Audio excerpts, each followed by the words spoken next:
देखिए बच्चों, आज से हम कक्षा 12वीं की केमिस्ट्री का अध्याय एक ठोस अवस्था कक्षा 12वीं की केमिस्ट्री का अध्याय एक ठोस अवस्था आज से हम पढ़ना प्रारंभ कर रहे हैं। इससे आपको 4 नंबर के 4 विकल्प आएंगे, है ना, और कुछ क्वेश्चन वगैरह यहाँ पर आते हैं, है ना। यहाँ पर हम पढ़ेंगे। देखिए हमारा क्वेश्चन यहाँ पर आपका ये बन के आता है कि आक्रिस्टलीय ठोस किसे कहते हैं। आक्रिस्टलीय ठोस किसे कहते हैं, इनके 3 गुण लिखना है। आक्रिस्टलीय ठोस, क्रिस्टलीय ठोस का मतलब क्या होता है, जिनकी सतह चिकनी होती है। हीरा देखो आपने कभी, हीरा को आप छी करके देखना, उसकी सतह कैसी होती है, चिकनी होती है ना, तो वो होगा क्रिस्टलीय ठोस। और आक्रिस्टलीय ठोस क्या होता है, जैसे कि लकड़ी हो गया, लकड़ी को क्रिस्टल है क्या, तो ठोस तो लकड़ी भी है और ठोस तो हीरा भी है, दोनों ठोस है, लेकिन हीरा की सतह चिकनी होती है और लकड़ी की सतह कैसी होती है, खरदुरी होती है, इसलिए लकड़ी क्रिस्टल नहीं होती। लकड़ी क्या होती है आपकी, आक्रिस्टलीय होती है। ऐसे ठोस जिनमें अवयवी कण किसी नियमित, है ना, क्रम में व्यवस्थित नहीं होते, नियमित क्रम में व्यवस्थित होते क्या, नहीं होते, उनको अक्रिस्टलीय ठोस कहते हैं। जैसे प्लास्टिक है ना, कांच क्रिस्टल है, क्रिस्टल मतलब जैसे कांच क्रिस्टल हो गया, हीरा क्रिस्टल हो गया, क्रिस्टल होते हैं क्योंकि इसमें कण वगैरह नियमित क्रम में व्यवस्थित होते हैं। लेकिन जैसे कि प्लास्टिक हो गया, कांच हो गया, प्लास्टिक हो गया, रबर, कांच नहीं आएगा यहाँ पर, प्लास्टिक होगा और क्या, रबर, ये काम में आते हैं, आपके अक्रिस्टलीय ठोस में आते हैं इत्यादि। क्लियर। अब इसका अगला क्वेश्चन यहाँ पर क्या बन के आता है, देखो अब इनका देखो, उनके और गुण, इनके गुण कौन कौन से होते हैं। अगला, इनकी निश्चित ज्यामिति और आकृति नहीं होती। अक्रिस्टलीय ठोस की आकृति निश्चित नहीं होती, है ना, उबड़ खाबड़ कैसी भी होती है। इनकी ज्यामिति भी निश्चित होती है क्या, नहीं होती है। इनके गलनांक निश्चित नहीं होते, किसके, अक्रिस्टलीय ठोस के गलनांक, मतलब कि जैसे कि अक्रिस्टलीय ठोस किसी भी तापमान पर गल जाएंगे, है ना, कोई डिसाइडेड नहीं होता है ना। इनके भौतिक गुणधर्मों के मान सभी दिशाओं में समान होते हैं, अर्थात समदेशिक प्रवृत्ति के होते हैं।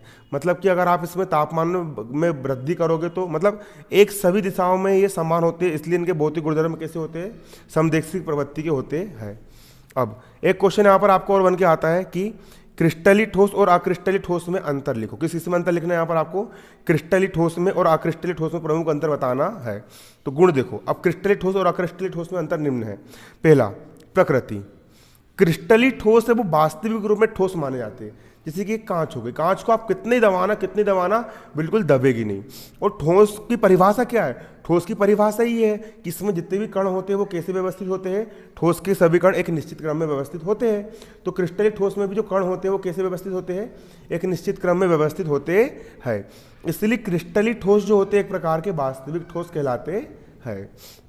अगला है आपका अक्रिस्टलीय ठोस, ये आभासी ठोस माने जाता है। लकड़ी है, लकड़ी को अपन ठोस तो बोल देते हैं लेकिन उसको आभासी मानते हैं, मतलब कि रियल ठोस है क्या, ये नहीं है। अगला, अब यहाँ पर आएगा आपका अवयवी कणों की व्यवस्था। किसकी व्यवस्था, अवयवी कणों की व्यवस्था। क्रिस्टलीय ठोस में जो अवयवी कण होते हैं ना, वो एक निश्चित क्रम से बैठे रहते हैं, निश्चित क्रम से दीर्घपरासी व्यवस्था में होते हैं, एक बिल्कुल क्रम से रहेंगे, एक जहां फिर जहां सिस्टोमेटिक ढंग से लगे रहते हैं। क्लियर। इसमें अवयवी कण एक निश्चित क्रम में व्यवस्थित होते हैं। जैसे कि क्लास में सर मैडम पढ़ाने आते हैं तो पूरे बच्चे क्रम से बैठ जाते हैं, तो वो हो गया क्रिस्टलीय ठोस। और जैसे सर मैडम बाहर गए, बच्चे लोग उठ के इधर उधर हो जाते हैं, वो हो गया अक्रिस्टलीय ठोस, है ना।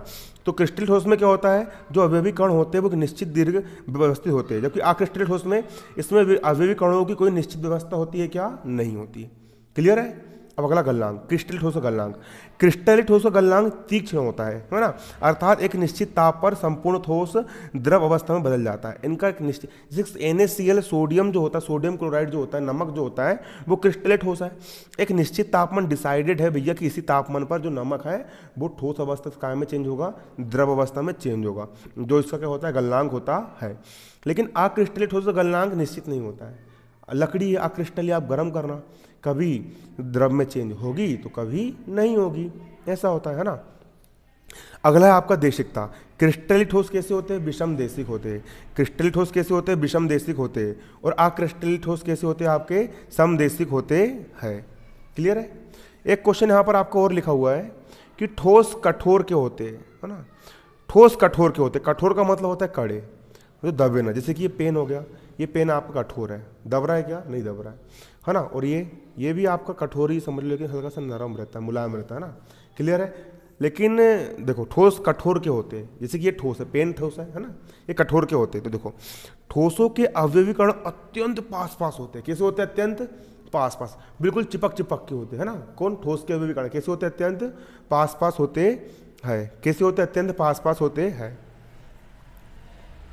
और इन कणों के बीच आकर्षण बल बहुत प्रबल होता है और इन दोनों के बीच में बहुत आकर्षण बल होता है, मतलब इतनी तेजी के साथ ये बंधे होते हैं कि बिल्कुल बहुत पास पास बंधे होते हैं। किसमें? ठोस में। इनके कणों के बीच आकर्षण बल क्या होता है? बहुत प्रबल होता है, जिससे अवयवी कण एक निश्चित स्थिति ग्रहण कर लेते हैं, जिससे एक निश्चित स्थिति और आकार के कर लेते हैं, ग्रहण कर लेते हैं तथा केवल अपनी माध्य स्थिति के दोनों ओर कंपन करते हैं, है ना।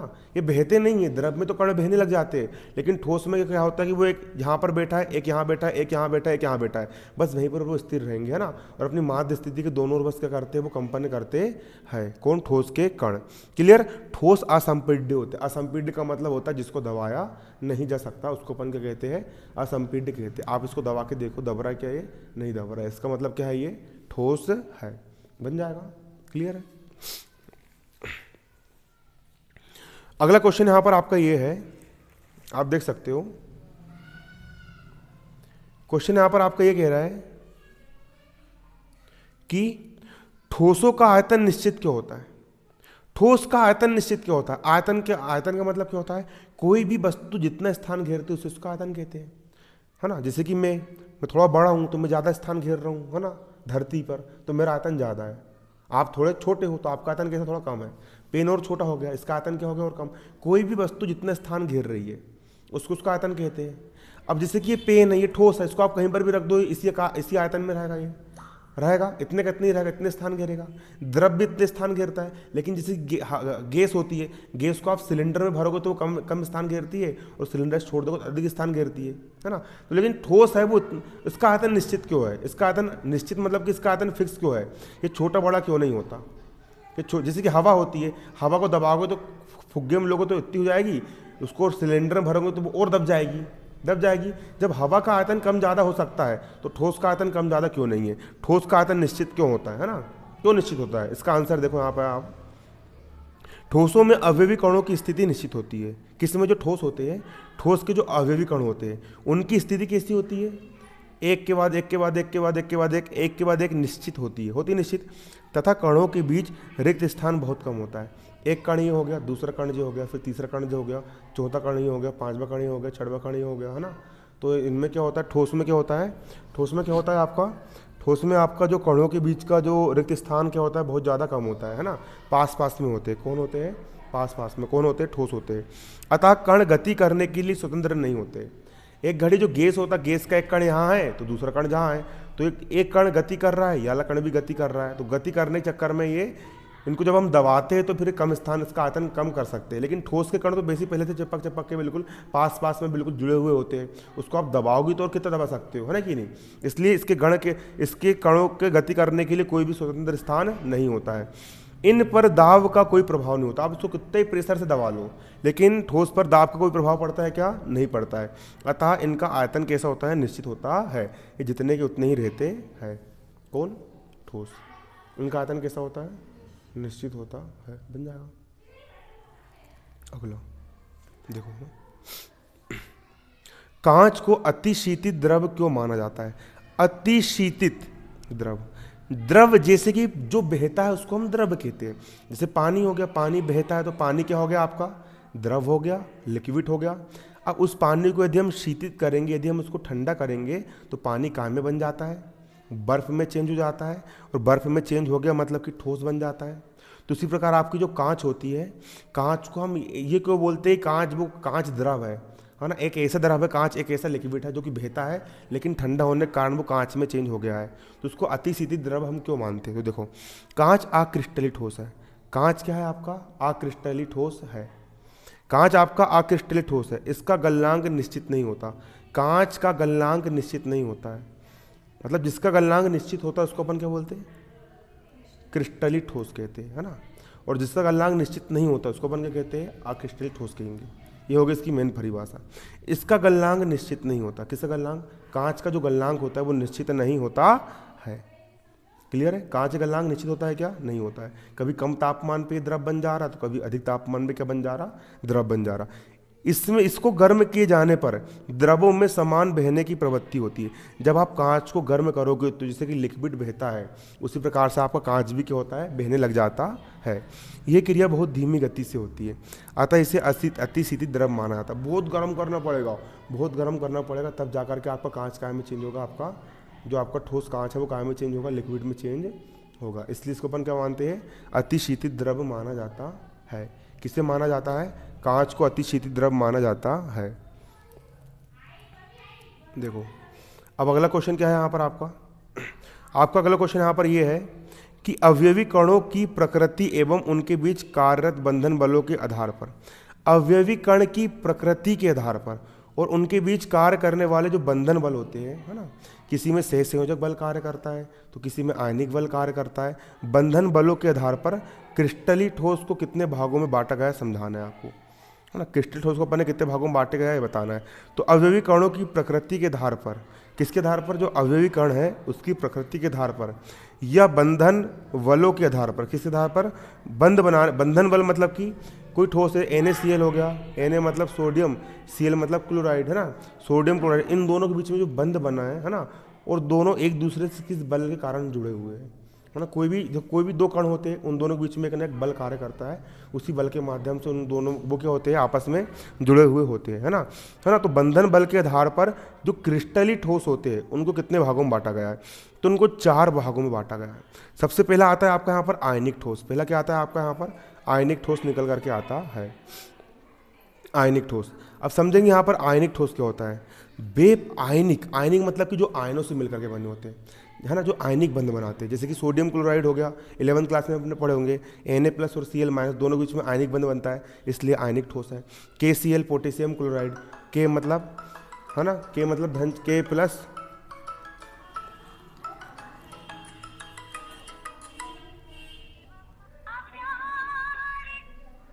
क्या पगलाई, देखो ना, देखो आयनिक ठोस है ना।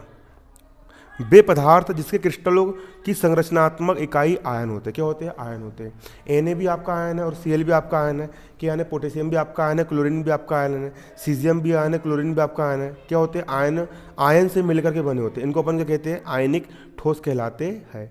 इनके बीच प्रबल स्थिर विद्युत आकर्षण बल कार्य करता है। इन दोनों के बीच में क्या काम करेगा, प्रबल बल कार्य करता है। इन दोनों के बीच में भी प्रबल आकर्षण बल कार्य करता है। इन दोनों के बीच में भी प्रबल आकर्षण बल कार्य करता है। इनके बीच में प्रबल आकर्षण बल कार्य करता है।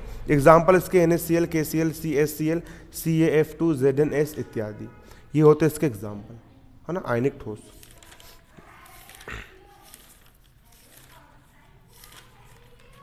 आयनिक ठोस। अब अगला देखो ना, दूसरा यहां पर आपका है सहसंयोजी ठोस। दूसरा क्या यहां पर आपका, सहसंयोजी ठोस।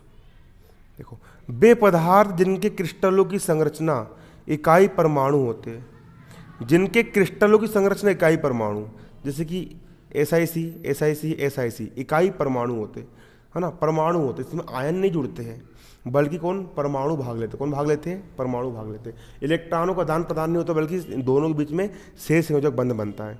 मतलब सहसंयोजक बंध बनाने वाले पदार्थ क्या कहलाते हैं, आपके सहसंयोजी ठोस कहलाते हैं। वे पदार्थ जिनके क्रिस्टलों की संरचना इकाई परमाणु होते, कौन होते हैं, क्रिस्टल की संरचना इकाई परमाणु होते हैं, सहसंयोजी ठोस कहलाते हैं। ये एक दूसरे से सहसंयोजी बंध द्वारा जुड़े रहते हैं। ये एक दूसरे से कौन से बंध जुड़े रहते हैं, सहसंयोजी बंध द्वारा जुड़े रहते हैं। जैसे हीरा हो गया, SiC हो गया, SiO2 हो गया, ग्रेफाइट हो गया इत्यादि। इनमें कौन सा बंध बनता है, आपका सहसंयोजक बंध बनता है, इसलिए इनको हम क्या कहते हैं, सहसंयोजी ठोस कहते हैं। क्लियर है। अगला होता है आपका धात्विक ठोस। धात्विक ठोस में पेवर धातु, जैसे कि लोहे की धातु हो गई, सिल्वर की धातु, गोल्ड की धातु हो गई, है ना। धात्विक ठोस वे पदार्थ ऐसे पदार्थ जिनको क्रिस्टलों की संरचनात्मक इकाई धातु आयन होते हैं। क्या होता है, जो किससे मिलकर बनते हो, धातु आयन। जैसे Fe से मिलकर के बने होंगे तो आयरन की धातु हो गई, है ना। चांदी पहनते हो आप लोग, है ना, चांदी की धातु हो गई, गोल्ड की धातु हो गई, ये सब काय में आते, धात्विक ठोस में आते हैं। अगला यहाँ पर आपका आणविक ठोस। अगला यहाँ पर क्या बोला मैंने, आणविक ठोस बोला। देखो आणविक ठोस क्या होता है, वे पदार्थ जिनके क्रिस्टलों की संरचनात्मक इकाई अणु होते हैं, जिनमें क्रिस्टल की इकाई क्या होते हैं, अणु होते हैं। जैसे कि H2 हो गया, एक हाइड्रोजन और एक हाइड्रोजन के बीच में बंध बन गया, एक अणु बन गया, आणविक ठोस हो गया, है ना। Cl2 भी आणविक ठोस हो गया, I2 भी क्या हो गया आपका आणविक ठोस हो गया, SO2 भी हो गया आपका आणविक ठोस, NH3 भी आणविक ठोस हो गया, H2O भी आपका आणविक ठोस हो गया। क्या होते हैं, आणविक ठोस होते हैं जिनके क्रिस्टलों की संरचनात्मक इकाई अणु होते हैं, क्या कहलाते हैं, आणविक ठोस कहलाते हैं। इनके बीच अंतर आणविक आकर्षण बल जैसे वांडर वाल्स द्विध्रुव हाइड्रोजन बल कार्य करता है, किसमें, आणविक ठोस में कार्य करता है। बन जाएगा।